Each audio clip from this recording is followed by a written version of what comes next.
Hi,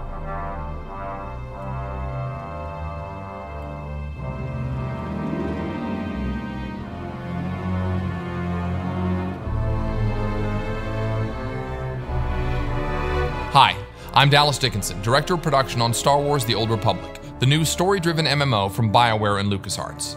Today I'll be guiding you through the opening minutes of the Eternity Vault, a high-level, multi-party operation involving an ancient prison that's been uncovered on the remote world of Belsavis. Inside this prison, a terrible evil has broken free that now threatens both the Republic and the Empire. At level 50 in the game, whichever side you're on, you'll be dispatched to deal with this threat. Today, we'll be watching the first part of the experience from the Imperial perspective, beginning with the conversation with General Threnault. My lord, forgive the lack of protocol, but war has broken the chain of command, and my purpose is grave. I am General Threnault, Commanding Officer of the Imperial Reclamation Service. I understand you're familiar with us. You run archaeological expeditions to uncover Sith and alien artifacts. And deal with the threats they represent. We uncovered a new section of Belsavis prison during a bombing run. It's been sealed for 20,000 years. The Rakata called it the Eternity Vault. It's where they kept the prisoners and technology they could never afford to release. This doesn't sound promising. We've been translating the Rakata inscriptions. Most are indecipherable, but a few refer to a prisoner called the Infernal One. Took an army to stop the Infernal One before. If we don't do anything, well, the war against the Republic may be nothing next to what'll come. The weapons in that vault could give us an advantage over the Republic. That will be up to you. General Threnault has briefed our group on the situation, and our heroes know what they have to do.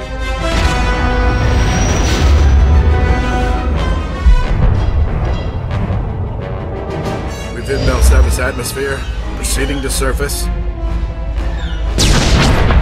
All hands prepare for enemy fire. The Eternity Vault defenses are active. Coming into Belsavis' atmosphere, the Imperial ship has come under fire from the prison turrets and is going down. The players must get to the escape pods. Each player takes his or her own pod to land at different points on the planet's surface.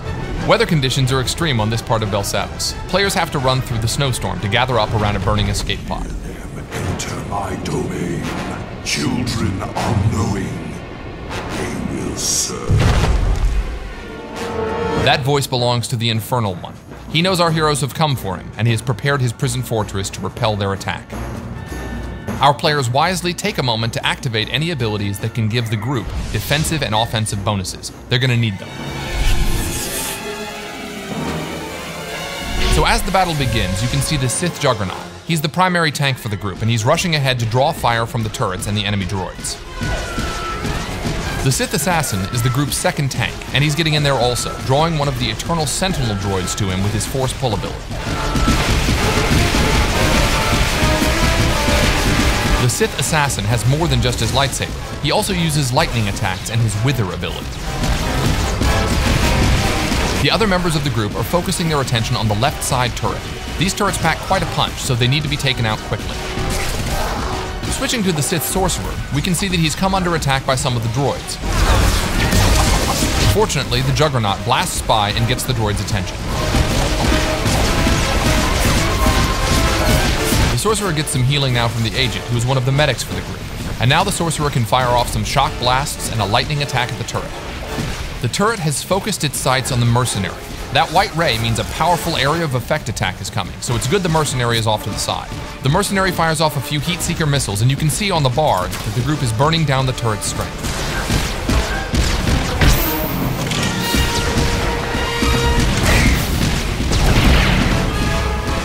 The majority of the group is now focused on taking out the remaining droids, while off in the distance, the Sith Marauder works on weakening that second turret.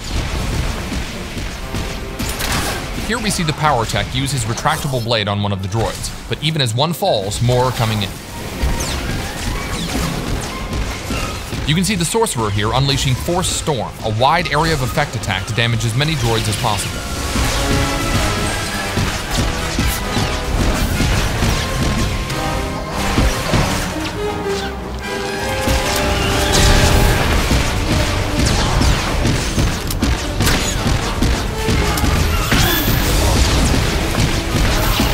Alright, the last of the droids is down.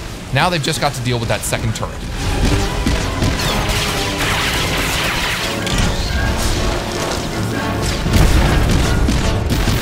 And with one last barrage of missiles, that's down 2. My finest creation, machine of machines. Metal enemies welded together and allied toward... Before they enter the Eternity Vault, the Infernal One has another surprise for the group. This is going to be a harder fight. The Sith Juggernaut force charges in to kick things off. We switch perspectives to the Operative, who's already firing off some heaters. Note that he's got larger icons to show group members' health, front and center. A nice UI option for medics. So far, so good. The Juggernaut and Assassin are keeping the droid's attention while the others lay down damage from range. The Annihilation droid has laid down a sweep there to blast back the group members who were standing too close. Now here's where it gets complicated. When the droid starts firing off those swarms of missiles, that's deadly. Fortunately, the group knows this, and you can see them taking cover behind the destroyed turret. So most of the group is hiding, but the Juggernaut and Assassin are actually able to withstand this kind of firepower, so they're just charging right back in.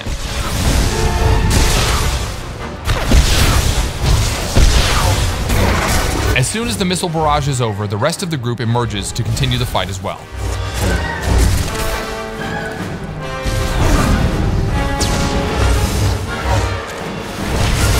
We switch to the Sith Sorcerer, who keeps his distance and keeps a steady flow of lightning streaming out to weaken the droid.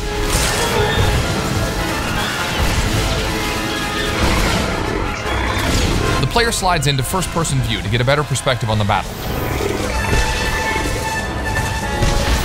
Oh, looks like the Sorcerer got a little too close and got knocked back by that sweeping arm.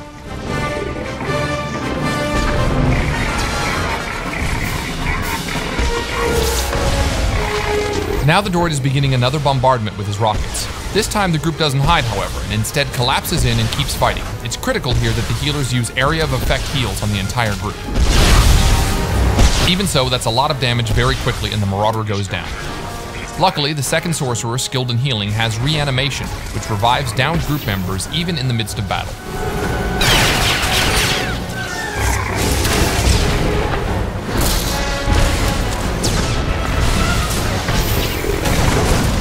The red targeting reticle over our Sorcerer indicates that he's been targeted for a heavy missile attack. This attack will slam not only him, but anyone standing nearby, so he smartly moves away from the rest of the group to take the hit. Methods analyzed. Engaging storm protocols.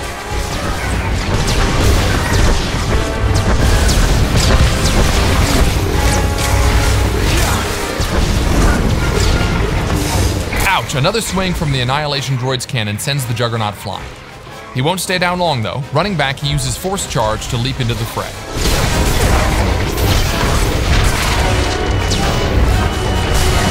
Our heroes maintain their blistering assault, chipping away at the droid's health.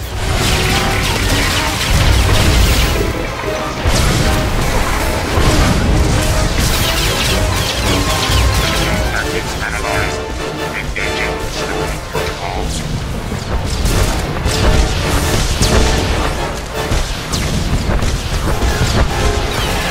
And here the droid is launching another missile barrage, but his health is low, so the group just converges on him. They're gonna go for it.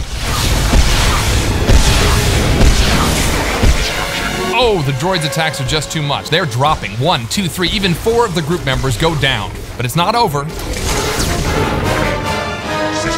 They're so close, and there you go. One final attack from the power tech, and the Annihilation droid has gone down.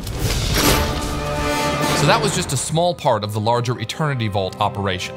We hope it's given you a good feel for what playing through the operation will be like for you and your friends. Thanks for watching. We'll leave you now with a sneak peek at what the Infernal One has in store for players inside the Eternity Vault.